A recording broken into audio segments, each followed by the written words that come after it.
Hello guys, Wikipedia channel में आपका स्वागत है। मैं विपुल जैन आज आपको बता रहा हूँ समांतर माध्य। पिछली वीडियो में मैंने उसके कुछ बेसिक फॉर्म बताई थी। आज मैं बता रहा हूँ समांतर माध्य की वॉल्यूम 2।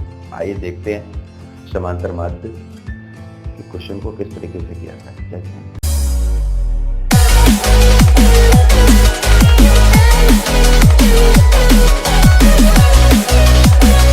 देखिए, मैंने यहाँ पर एक प्रश्न को लिख रखा है। 2 और 82 के बीच में n समांतर माध्य है तथा तीसरे तथा n-2 वे माध्यों का अनुपात 1:5 है, तो n ज्ञात करो।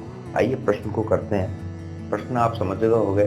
2 और 82 के बीच में सॉल्यूशन 2 और 82 के बीच में n समांतर माध्य है, तो मैं सपोज मानता हूँ कि n समांतर माध्य है, तो डॉट डॉट an, 82 होगा। ठीक है, आपको मेरी बात समझ में आ रही है। मैंने यहाँ पर समांतर माध्य a1 a2 an हो सकते हैं। अब श्रेणी में n पद तो ये हो गए और एक पद ये है और एक पद ये है, यानी टोटल श्रेणी में पदों की संख्या हो गई n+2। यहाँ लिखते हैं, अतः श्रेणी में पदों की संख्या, श्रेणी में पदों की संख्या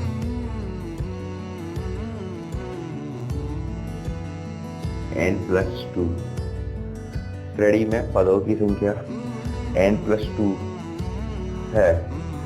अतः अब n+2वां पद कितना हो जाएगा? लास्टवां पद 82 है। n+2वां पद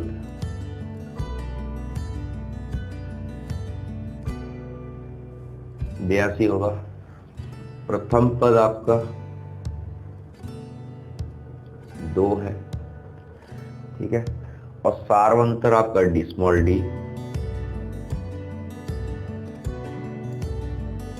ठीक। अब इतनी बात आपको समझ में आ गई। श्रेणी में पदों की संख्या n है, ये इतने n है, एक ये हो गया, एक ये हो गया, टोटल 2 हो गए। तो श्रेणी में n+2 पद हो गया 82। प्रथम पद 2 है, सार्वंतर मालूम नहीं है। फिर इन्होंने लिखा है, पहले हम इतना निकाल लेते हैं। तो यहाँ पर लिखते हैं an बराबर a + n-1 × d। अब श्रेणी में nवां पद है, n+2वां पद, यानी n+2वां पद a प्लस स्मॉल n की जगह n+2 लिखेंगे इंटू d। इतनी बात आपको समझ में आ रही है मेरी। अब n+2वां पद हो गया 82, स्मॉल a प्रथम पद हमारा 2 है और ये हो गया 2 में से 1 घटाया n+1 × d। 82 में से 2 घटाते हैं, ये आ गया 80, n+1 × स्मॉल d, ठीक है। अब d की वैल्यू आ गई 80/n+1 बराबर d, ठीक है। इतनी बात आपको समझ में आई। अब लिखते हैं तीसरा तथा n-2 वे माध्यों का अनुपात 1:5 है, तो तीसरा पद कितना होगा?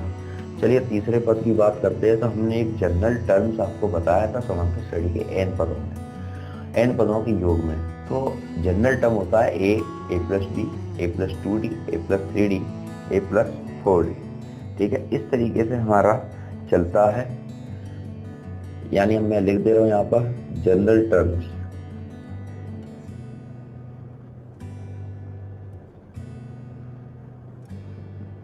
व्यापक पद होता है a+d, a+2d, a+3d डॉट, ठीक है। सबसे पहले हम a1 निकालेंगे। a1 होगा हमारा, क्योंकि a1 हमारा क्या है? दूसरा पद है a1, a2। अब ये तीसरे पद की बात करें, तीसरे माध्य की, a3 की, तो a1 हमारा हो जाएगा a+d, ठीक है। अब a1 a+d, तो a की वैल्यू हमारे पास 2 है और d की वैल्यू 80/n+1, ठीक। इसको हम इतना ही छोड़ देंगे क्योंकि इसकी आवश्यकता हमारे पास है नहीं। a2 हमारा a+2d, तो 2 + 2 × 80/n+1। a3 बराबर a+3d। अब a3 है 2 + 3 × d की वैल्यू निकालिए, d की है 80/n+1। n+1। n+1 का एलसीएम लेंगे तो ये हो जाएगा 2n+2 और 8 दिया 24, ये हो गया 2n+242/n+1। अब इन्होंने लिखा है n-2 वे माध्ययों का अनुपात 1:5 है। तो चलते हैं अब माध्ययों के पद an-2 तो ये हो जाएगा a प्लस d। तो यहाँ लिखेंगे n-2 इंटू डी। a हमारा 2 है, n-2 और d की वैल्यू हम यहाँ से रखेंगे 80/n+1। एलसीएम लेंगे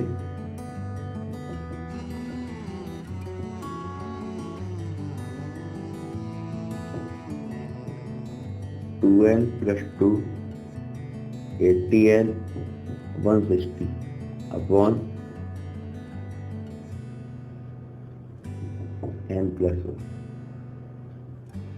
बयासी n 158/n+1। ये आ गया हमारे पास। अब हमें तीसरा पद और n-2 में माध्ययों का अनुपात 1:5 है। यहाँ से हम स्मॉल n का मान ज्ञात करेंगे। चलिए हम करते हैं प्रश्नानुसार। तो तीसरा पद अपॉन -2 ये लिखेंगे। तीसरा पद है 2n + 242 अपॉन लिखा है n+1 और अपॉन डालेंगे इसके नीचे 22n - 158/n+1 बराबर। इसके बराबर रखेंगे हम 1:5 1/5। तो हम सिर्फ इसको हटा दे रहे हैं, इसको और इसको रखते हैं। इसको हम इससे काट दे रहे हैं। ये से लास्ट जो फाइनल टर्म आएगा वो आएगा -150 1/5। ठीक है। यहाँ से अब हमें n की वैल्यू निकालनी है।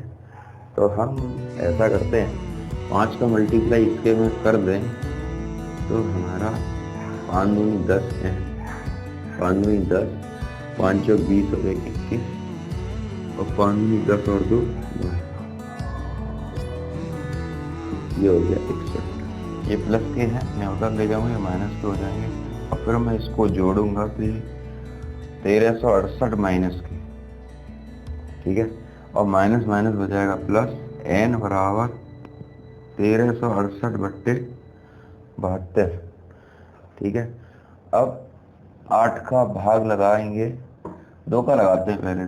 2 3 6 2 6 12 और 2 6 12 2 8 16 2 4 8 2 1 2 2 8 16 और 2 3 6 2 4 8 2 दूनी 4। अब हम 8 से काटेंगे। 8 से नहीं, 2 18 2 1 2 2 7 14 2 6 12 9 14 और 2 1। अब इसको करेंगे फिर 9 1 9 9 और 9 81। n बराबर 19 आ गया। मित्रों, आपको ये क्वेश्चन समझ में आया? ठीक है। 2 और 82 के बीच में अगर इस तरह का कोई भी क्वेश्चन आता है तो आप इसी में ऐसे ही लगाएं।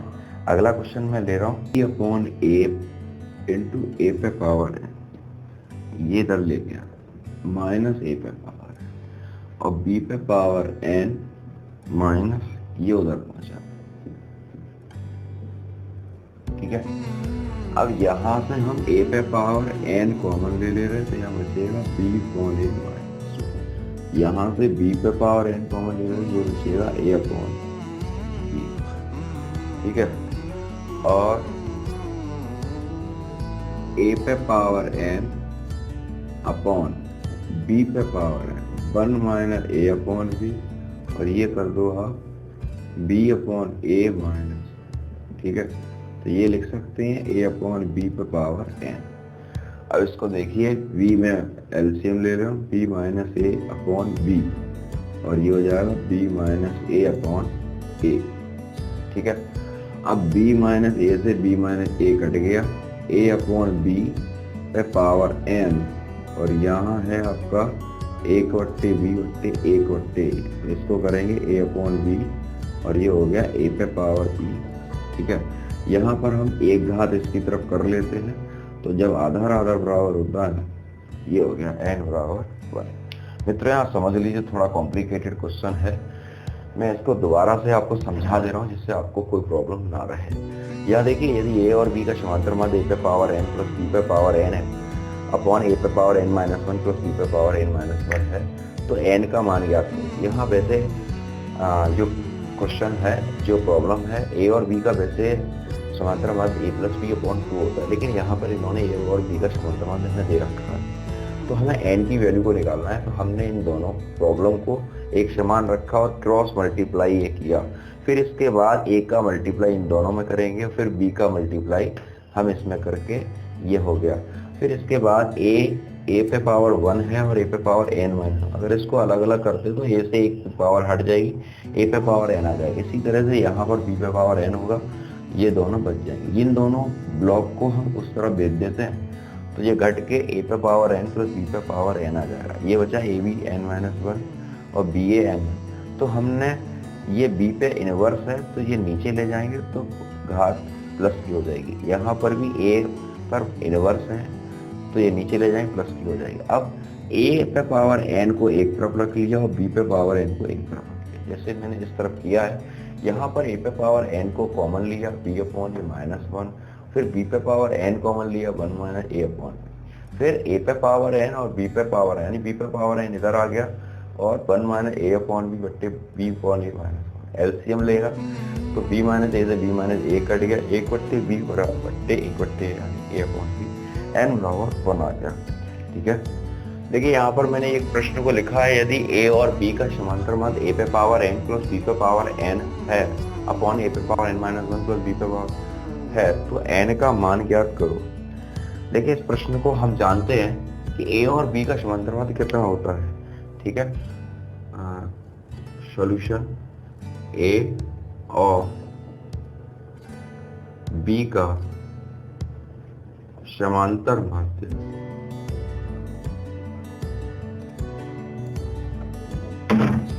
a और b का समांतर माध्य कितना होता है, a प्लस b बट्टे 2।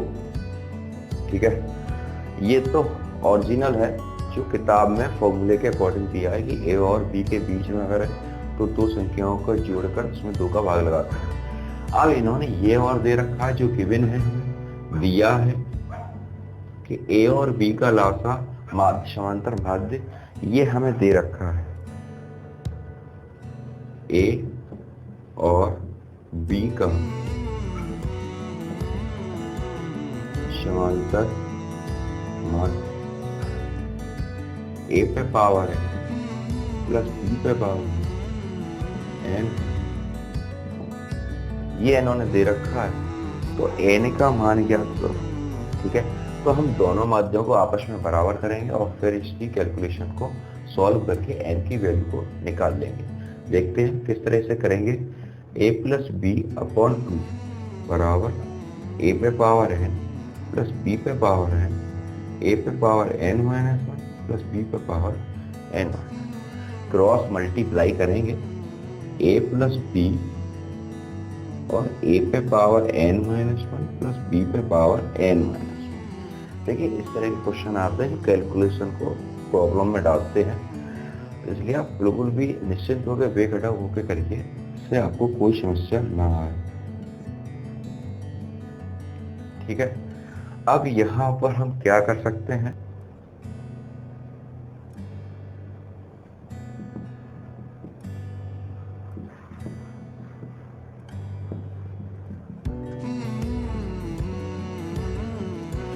ये मैंने इसका गुणा कर दिया a इंटू ए पे power n minus 1 plus b into B पे पावर n माइनस, पहले a का किया दोनों पदों के साथ, फिर b का किया। अब यहाँ पर क्या करना है वो देख लीजिए। इसको हम लिख सकते हैं a पे पावर 1 है और यहाँ पर b पे पावर 1 है। ठीक है, यहाँ पर b a पे पावर है, ये यहाँ 1 है, तो यहाँ बचेगा a पे पावर n और फिर आ जाएगा a भी n, ये बचेगा, ये तो इतना ही रहेगा n माइनस, ये बचेगा b पे पावर n। ठीक है, ये वाले दोनों टर्म हम उधर भेजेंगे, हमारे पास रह जाएगा a b n minus one b a n बराबर 2a पे पावर n प्लस 2b पे पावर n माइनस a पे पावर n माइनस b पे पावर। ठीक है, अब क्या कर सकते हैं हम, a b n और यहाँ लिखते हैं b, और ये हो जाएगा b a पे power n upon b upon a बराबर a पे पावर n प्लस b पे पावर। ये बात मेरी समझ में आ रही है आपको। अब देखिए यहाँ पर मैंने नेक्स्ट क्वेश्चन लिख रखा है, पिछले वाले क्वेश्चन से थोड़ा मिलता जुलता है, लेकिन थोड़ी सी प्रॉब्लम इसमें भी चेंज है। यहाँ लिखा है यदि a और b का समांतर मान a पे power n plus one plus b पे पावर n प्लस वन बट्टे a पे पावर n प्लस b पे पावर n है, तो n का मान ज्ञात करो। a और b का समांतर मान a प्लस b बट्टे 2 होता है, और a और b का समांतर मान a पे power n plus one plus b पे पावर n प्लस वन बट्टे a पे पावर n b पे पावर n है। ठीक है, अब हम इन दोनों को पिछले वाले क्वेश्चन की तरह सिमिलर करके एक समान करेंगे प्रश्नानुसार। a पे power n plus one plus b पे power n plus one upon a पे पावर n प्लस b पे power n a plus b बट्टे 2। ठीक है, दो क्रॉस मल्टीप्लाई करेंगे तो ये हो जाएगा 2a पे power n plus one plus 2b पे पावर n प्लस वन। ठीक है, अब इसका भी मल्टीप्लाई करेंगे तो a इंटू ए पे power n plus A B का power n plus b a पे power n plus b into B पे पावर। ये मैंने ये कर दिया। अब यहाँ पर देख लीजिए जरा, 2a पे पावर n इंटू a और 2b पे पावर n इंटू b, इस तरह से लिख सकते हैं। ये और ये इसको हम इधर उठा के लाते हैं, माइनस का हो गया, और ये आपका ये रखा है। ठीक है, यहां से हम घटाएंगे a इंटू ए पे पावर n को, यहां से घटाएंगे तो ये बचेगा a इंटू ए पे power n plus b into B पे पावर n बराबर ए बी पे power n plus b a पे पावर n। ठीक है, अब हम क्या कर सकते हैं, यहाँ पर सिमिलर वही करते हैं जो अभी किया था हमने। ठीक है, तो हम a पे पावर n वाले ब्लॉक को एक तरफ कर लेते हैं, हम b पे पावर n वाले ब्लॉक को एक तरफ कर लेते हैं। देखिए a इंटू ए पे power n minus b into ए पे पावर ए बी पे पावर n, और ये उधर ले जाते हैं। ठीक है, a पे पावर n को हम रखते हैं a माइनस बी, और b पे पावर n को रखते हैं a माइनस बी। ये दोनों कटते हैं आपस, ये बचेगा a पे पावर n अपॉन b पे पावर n पेपर। इसको हम इस तरीके से लिख सकते हैं a अपॉन b पे पावर n बराबर 1। ठीक है, तो a अपॉन b पे पावर n बराबर 1, तो हम इस फॉर्म को a अपॉन b पे पावर n और 1 की जगह हमें ये लिख सकता हूँ, क्योंकि किसी की भी घात अगर 0 होती है तो उसकी वैल्यू 1 होती है। जब आधार आधार समान तो घात समान। ठीक है, ये मान आ गया। आपको उम्मीद है आपको समझ में आया होगा। फिर भी अगर कोई समस्या रहती है तो आप कमेंट बॉक्स में अपनी प्रॉब्लम को जरूर मेरे सामने शेयर करें। और रिजल्ट अब निकल चुका है तो आप अपनी अब मेहनत करने की तैयारी में लग जाएं, जिससे आप आने वाले टाइम में अच्छे से अच्छी परफॉर्मेंस दे सकें। जय जिनेन्द्र, जय हिंद, जय भारत।